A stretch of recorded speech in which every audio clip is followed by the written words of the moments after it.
All right, you guys, here we go. Your boy is back on the grind one more time on a Tuesday. What? On a Tuesday? Yeah, your boy is back in the garage because I am super motivated, you guys. I'm ready to get this thing started this weekend. That is my goal. I'm trying to have this thing started by this weekend. We will see if it happens, but I am almost there. I am so close. I need to work on this thing and get it done. So what I've decided to do is work on it between clients. Usually I take a break because I have a really full day, but today is a little bit lighter. So I have a long break in between clients. So I thought, maybe I'll come out here, work for about an hour, just give it just a little bit of my time. That way I'm steps closer to getting this thing started. So with that also being said, tomorrow I will have pretty much the full day to work on it as well. So again, that'll be a big step into getting this thing started. So what I thought that I would do today is actually wire up the heat exchanger pump.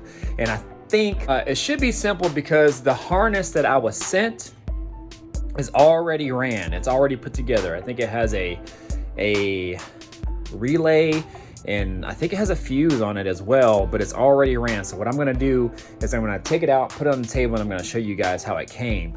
All right, so here it is right here. Again, this came from Boost District. That's who I ordered my LSA kit from. If you guys don't know, I bought this whole entire LSA kit for my car. It's for a truck, but I ended up actually going with all car accessories, so I probably spent more money. But what I plan to do is actually sell the truck accessories for it, since I probably won't need it. But I might actually end up keeping it just because, you never know what I'm going to do with the Chevelle. I have a Pro Charger that I was going to put in the Chevelle, which I still plan to do, but I don't know. We'll see. But anyways, this is the harness that it came with for the heat exchanger pump. So this actually plugs into the pump. There's your fuse, which I'll have to open to see if there's a fuse in it. I know that they have sent a lot of things and they've sent some expensive pieces, but they also did not put a lot of the really cheap parts in. Like, say for example, let's just say this doesn't have a fuse in it and I'm unable to take it off just because I'm holding the camera with my other hand. But it's like, why wouldn't you put a fuse in that, if you're paying all this money for this kit? I'm not saying that there's no fuse in it, but it's just little simple things like that you wouldn't expect. But anyways, they did supply a lot of things, so I'm not gonna complain at all. I'm assuming that one of these is the power lead. Let's see if I can peel this back and see if it's red. Again, one hand sucks, y'all. Oh yeah, so you can kind of see it. See that red? So I'm assuming this is the battery powered source. This I'm assuming is the ground. And yeah, then you have this source here, which I'm assuming is an accessory source. So usually on a relay, especially if you're relaying something like, I don't know, fans or something like that, you will usually have a lead that will go to a switch source. So that way it triggers the relay in order to run the pumps. Now, I don't have a whole lot of room here, as you can see, but let's see if I can grab my flashlight. But the pump is right there, if you guys can see it. That thing right there. So that's the pump with the hoses and stuff coming out. And the plug for it is on the top, if you guys can see right there. So what I plan to do is see where those wires are. So those are just different leads and things I have, running different things like my fans and other little odds and ends. I'm gonna plan just to kind of follow all those leads over to here, where my battery is. As you can see, I think that fuse holder is for my fans. And then it'll just pop out right here. Let me go ahead and just try to get this hooked up and I will show you guys what I did. All right, you guys, so I've been working on it for probably about 90 minutes, a little bit longer than I originally anticipated, but I, just kept going and getting on one thing to the next and whatnot. But I think I have it nailed down. I just have to shorten some of these wires and figure out a place where I'm going to put this relay. I think I kind of temporarily know where I'm going to put it. But in the meantime, I was just attacking some of the vacuum lines and routing some of the lines where they're going to go. I really didn't know what I was going to do with this line, but this is why I save everything, man. This is from, I think this might be from a truck, a 5.3 truck. It might even be from my original. That's why I saved these little pre-bent pre-molded hoses because you never know when you're gonna need them, and they fit actually just right for this build. And see how it kind of goes like that and tucks under and goes right to my booster. So that's the filter, the inline filter there. If you guys never knew what that was, it's a filter, and it goes to the booster. So that is good. So I'm happy about that. The only thing is this end here, I don't know what size it is. It might be, let's just say 5/8 or something like that. And then that end there is probably like 3/8 in there. So this hose was bigger. So what I did is I took, I kind of stepped it down. So I took a spare hose that I had, if you guys can kind of see, it's an old hose, and then it fit inside of here, and so that ended up working out pretty good. And it fits my cover, so and so that ends up working out good since my hoses have to sit down like this over the rail or under the rail, so it fits the cover actually really good. Also, I ran this vacuum port over around here, underneath there, under, and kind of went along where these little, I left these little clips in here. I think they might have been for the injector wires, and goes around there, loops around into, oh, if you guys can see that fitting right there where that little nipple is. Let me see if I can pull it out. I don't know if I can. Oh, there it is, right there. So that is what's gonna give me heat and air. So that's a vacuum for my selector switches inside of there, so it can open and close the blend doors and things like that, and the vents. And then I was able to route my hose for the heat right there. And what's also pretty cool is this unit doesn't have a whole lot of like ports, kind of like the truck intake does, so you can tap into like different ports for vacuum and stuff like that. So what I did is which I already had, is I had this T right here, and what that's going to give me is an extra vacuum port if I ever need it. So that's pretty cool, because the only ones that this has is that little one there that probably goes, well, I mounted it to here, so that's one gone. The other one, which is here, I'm going to mount to my catch can, and then the other end of the catch can is going to go around to the valve cover where the PCV valve is. So I got that one already taken care of, and the only one that leaves, the only vacuum port leaves, is this one that typically goes to the booster. So that would leave me without any other sources of vacuum if I ever needed it. So that's why I put in a T there. But man, that actually went flawlessly. So I'm glad to get that done. I was really not worried, but I didn't know what I was going to do about that piece, so that's good. What else? And I did get the heat exchanger pump ran and turned on. So all the wiring ran and turned on. The relay here, what I'll probably do is either tap into the core support down here with a little sheet metal screw, self-tapping sheet metal screw. Thought initially maybe I'll put it here. I really don't want to tuck it down in there. I don't know. At least I can kind of see it here. Then what I'll probably do is have some self-adhering electrical tape, which is right here. So this stuff is awesome. I got this idea from Nick Rusty Wrenches YouTube channel. So if you guys don't know him, go follow him. He has a C10 truck with a very, very clean swap. But this electrical tape actually is not sticky to the touch, but it sticks to itself. So I really like that about it. He put me up on game on that. So what I'll probably do is just wrap it around here, so that way water and condensation doesn't get in there. And then I might either tap it right here or just put some double-sided sticky tape and just put it there. That way it'd be easy for me to move later if I want to move later, but I might just leave it there. It actually is, it's not bad right there. Then I can run the lines back there and hide them. Then it goes along underneath here, where those wires go straight into the top of, if you guys can see there, the heat exchanger pump. And then these are wires, the power wires here. So I figured it out, and it does make sense. So the red is the power lead, goes to the battery. The black is obviously the ground, so you put it to ground. and then it still actually doesn't turn it on, so that's good. And it did not come with a fuse. So I did have to put a fuse in it. And then this right here is the switched source. So as soon as this car turns on, then 12 volt keyed source on, then what this will do is receive power from, I'm gonna actually hook it up through here. This junction right here is just a series on this side of all 12 volt keyed on sources.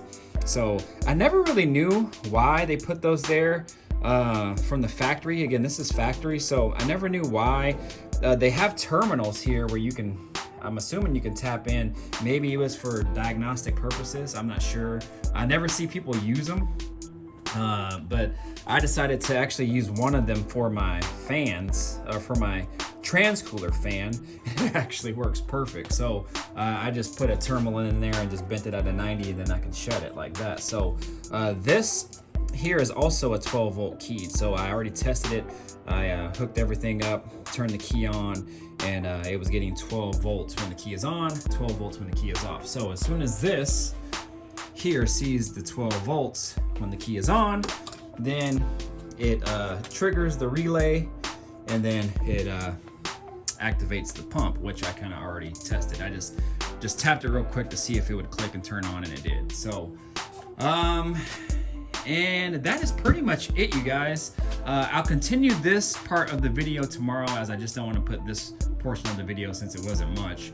But as soon as I get everything routed and cleaned up, and then off to the next phases of whatever I'm going to do tomorrow, then that'll just be the continuation of this video straight into tomorrow, and you guys will see what's up. What it do? It is the next day, and super late start for me on this next day. Today is the day I actually had the whole day off, but unexpectedly I did something for the Chevelle today. So a little bit of talk on the Chevelle. I didn't get to see the car or anything like that, but I have been contemplating on what wheels I want to run for the car. And I knew it was going to be a custom set of wheels. I knew whatever wheels that I was going to get, it was going to be something custom, and I was probably going to have to wait some time for. I randomly saw a set of wheels. Actually, somebody shared a post about it that I'm just social media friends with. And he didn't say that he was going to get them. He just posted it because he liked them. And then I looked at them and I started doing my research on them, because initially I was like, whoa, those are nice. And then I kept looking at them, and I was starting to kind of think of other comparable brands or replicas or things like that. And there just aren't any. There's one manufacturer that is pretty much the same, but it's not. And it would have saved me probably, I don't know, 500-ish bucks to 1,000 or whatever. But, you know, when I went to the rim shop to take a look at these, they didn't have them in stock because they're made to order. But the guy was like, you know what, if you're building an old school, and being that he's in the wheel business, he says, one thing that I've learned is if whatever rim you're originally set for that you wanted to get, but then you try to kind of like cheap out on it and get something else that you really didn't want, you end up regretting it at the end. Even if it's just a little bit more, it's not initially what you wanted, and it's not the look that you're going for. So just go ahead and just get what you want. He even actually referred me to another brand to save me money, because he knew it was going to be, you know, a pretty penny to get these. And I'm not one to spend a whole lot of money on a set of wheels. Now, I do like nice wheels, but I've never, you know, spent, you know, crazy amounts of money on wheels, just because I've been able and fortunate enough to find wheels used, or, you know, nice high dollar rims that I bought cheap because of curb rash or something like that, and I knew that I could get it fixed. But the style and look that I'm going for, I couldn't really go that route. So with that being said, I went there. We were able to make a deal, and we made it happen. So it's probably going to be a good 3 to 4 months before I actually get the wheels. Again, they're custom made. I had to take measurements and things like that off my car to get them made specifically for my car. Now, with that being said, I'm not going to unveil what wheel it is yet, just because, like I said, if you guys have been following the Chevelle build, I haven't really been talking much about it on purpose. I Have been keeping a lot of things under wraps, just getting a little bit of hints here and there on my social media, but I kind of just going for like a shock value. Once it's kind of done or almost done, just bam, here it is, and just that's how I want it to be. But I am going to, follow the build along on YouTube, so you guys here will probably see a lot more than what people would be on social media. There's a lot of things that I'm not talking about on purpose because I just don't want to get it out there quite yet. But just know the Chevelle is getting worked on, and I'm coming correct, y'all. As a matter of fact, I'm just gonna show you a glimpse of the wheel that I'm going with right here. Just a glimpse. It is going down, man. I'm so excited, and I'm broke. I am broke right now. Took all my money, y'all, and I saved for wheels for a long time, you guys. And just because I knew I was gonna have to spend, a pretty penny on a set of wheels, good set of wheels that I really, really wanted. And now, I'm coming correct, y'all. I'm coming correct. The guy at the shop, not to ramble too much more, just because I want to get to the Caprice, but the guy at the shop, he was like, who pissed you off? And whose feelings are you trying to hurt?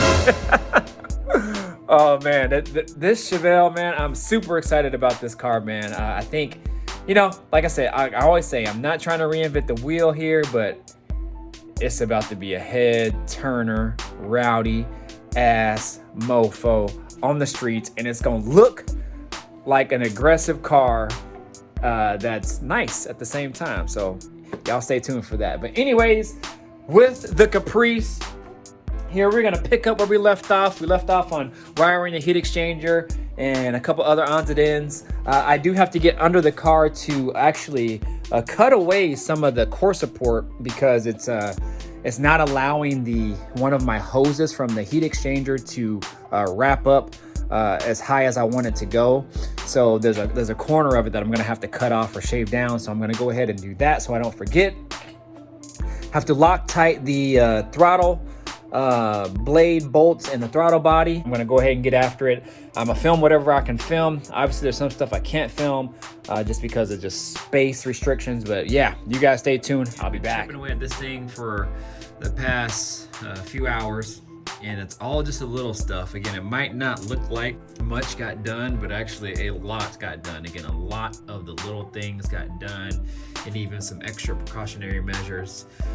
What did I do? What little things did I do? So I had to trim the bottom down here where that paint is. I had to trim that edge. It was more like a 90 degree. I had to trim that because my hose that's now hanging there was hitting it, and it was kind of a sharp edge, and I needed that extra space cut out so it would allow the hose to kind of relax more and give it a more kind of just relaxed bend instead of being so forced on that edge. And plus I didn't want to risk chafing or anything like that, so I cut it, and that should be good to go now. I wish I could really kind of clean this core support up. It has some surface rust in places, but again, not a show car, it's just a driver, so again, it's just surface rust, nothing major. But that little black part there, I spray painted it because I didn't want bare metal showing and eventually rusting there. So that is that. Got my return line hooked up right there to my reservoir. So I just got to clamp it down, the top one there, so it has a nice bend. Follows up down here, all the way down, around, boom, return line right there. You guys remember from my previous videos, this part right here where the alternator stud is, that actually came loose and I didn't know it. And who knows how long I was driving like that, but it ended up arcing and kept arcing and arcing and arcing, and it ended up burning that terminal off that goes here to my main harness. It ended up charring that pretty good, and even my battery wire right here, it also kind of did the same thing. So I took a wire wheel, cleaned it all up, cleaned that stud up, cleaned that nut up and then attached it all back together. This time putting a lock washer, and that thing should not move. So that should be good. I ended up putting this on here. So this is a new part of the wire right here, because the other one was kind of corroded. Cut it back far enough right there and started it together into some good wire.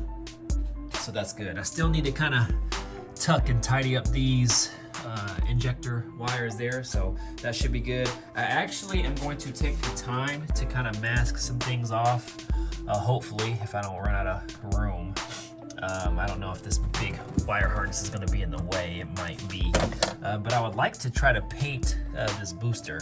That's what I did once before. I just masked off everything and then painted it on the car, and it actually turned out pretty dang good. Since then, you know, just had brake fluid leak all over the place and stuff. So if I can't, not a big deal, but I think I might be able to get to most of it. Still got to put the clamps on the hoses. Still have not done that yet. Still need to put Loctite on these bolts here. Gonna take those off, put Loctite on them, and then screw those back in. Still need to do the accelerator cable. That's kind of my last project that I'm going to do, or one of the last projects. And just clean up. Like, I gotta take that tape off of that feed line. I gotta put my gauge on. So this is my fuel pressure gauge. Just gonna screw it right on front where that gold stud is on the front of the fuel pressure regulator there. I'm gonna do something with this so this doesn't stick out like this. Either I'm going to shorten this here and put it there, or maybe try to hide it like down in here. I'll mess with that a little later. Still gotta hook up my catch can, which is laying down there. So I've got that. Got my heat exchanger pump wire tied in to this little junction. It's the yellow wire, comes down, and hidden is the relay, the main power feed wire and all that goes to the heat exchanger under there. I'll show you here in a moment. All my different wires, power wires that I have, but this is the heat exchanger power wire right there, will go to the positive, and the ground is right here, attached here. I got the starter all hooked up, so that is good. Everything under the car should be proper and good to go. I'll probably clean up some other wires and put some nice split loom on it and make sure everything is running nice and neat. What else do I have to do? I have to fill everything with fluid, power steering fluid, coolant, coolant for the heat exchanger, and I think I'm gonna use Dexcool in that. If you guys have any options to do that. I don't want to use water because it's so cold here right now. Well, it's not crazy cold, but it does get below 30 and I don't want the water to freeze. But I might just use Dexcool. I use just regular antifreeze in here. I know Dexcool came in these engines. I probably should have just used that in the first place, but I had already put regular coolant in it, the green stuff. So I probably end up putting Dexcool in here since I've seen a lot of people do it that way. I think that might be pretty much it. There's probably just some other odds and ends that I'll need to get to, but for the main stuff, I think that's pretty much it, y'all. I'm almost there. I'm gonna change my spark plug wires. I got some brand new spark plug wires that I have never put in, so I'm gonna put those in, gap those, I think to 28. I'm not sure, can't remember what I had them at. I think 28 is where I had them at. So, and I'm going to order some new spark plug wire boots. Those blue ones down there, they're just old and they've been riding up against the header and kind of discoloring, so I'm gonna order a new one of those. I think I might try a new MAF pipe. I think this is 3.5 inches across, I believe. All my piping that I have for my Pro Charger setup is 3 inches, but I have a step down coupler. I should be able to make a pipe out of all the pipe that I have, but we'll see. I'm gonna route it first, and then once I know kind of how I want it ran, then I'll probably order a bigger pipe so it can get more airflow inside of there into the intake. And that's all I can really think of right now, guys. We are almost there. It's really, again, just the little thing. This is my out port. Goes down, down, down. Follow it, follow it, follow it to the reservoir. Then it'll flow out, or it'll flow in from the top and then down to here. This one actually loops underneath the car, but then it pops up right here into the pump. The pump will then circulate the water through, down to here, goes to a 90, and through the heat exchanger. The heat exchanger will hopefully cool it the best that it can. It'll come out. So I have a hose in there where that tape is. The hose is actually hanging right there. And then that'll go out and up as the pump is feeding it. Up to this one, it'll come out and up, and it'll follow it all the way up to that bottom port. So hopefully I have the flow of it right. If I don't, then you guys just let me know before I get this thing started. But it's all set up. I just have to put the hose clamps on, and then I should be good. So I'm really happy so far with how this is all ran. I'm gonna double and triple check everything obviously before I start it. It should fire up. My tuner said that driving it'll run really rough just because I have 60-pound injectors in there right now. My other ones are decapped 70s. I think they actually flowed about 74, 75. So he says it'll probably just run really rough, and I probably shouldn't drive it. I probably should tow it in. I'm thinking at idle, it should idle decent, so that way I can at least load it up on the trailer and drive it up. But you know, when you're really getting on the gas and it's requiring more fuel, then that's when I'll probably get into trouble. Whether the computer is going to want to require more fuel and the injectors aren't really set up for it. So I'm just going to play it safe and just go ahead and tow it there. But I want to get everything dialed in first before I actually schedule my appointment. He's about 2 weeks out right now, he said. So what I'm gonna do is, again, just get everything dialed in, make sure we're all good, and then I'll schedule my appointment so I'm ready and there's no hiccups, hopefully. Another thing that I'm going to do is I have a Dakota Digital like speed converter box. So my speedometer, which is an analog, well, my speedo has never worked since I have a 460 in here and it's electronic. So Dakota Digital makes a box that converts it over, and you just wire it into the transmission, to the VSS on the transmission. Then it sends the signal to the box. The box spins the gear inside of the box that has a adapter basically to it, or it has your speedo cable. I haven't really looked at it, but it translates that to the box, and from the box spins the cable that goes to your speedo, and that's how you get your speed. So I'm actually really excited to get my normal speedometer working again. Even though I have my gauges on my iPad, it'll be nice to have a fully functional speedometer. With all that being said, you guys, we are almost there. Again, another step closer. I should have some more time on Friday to work on this.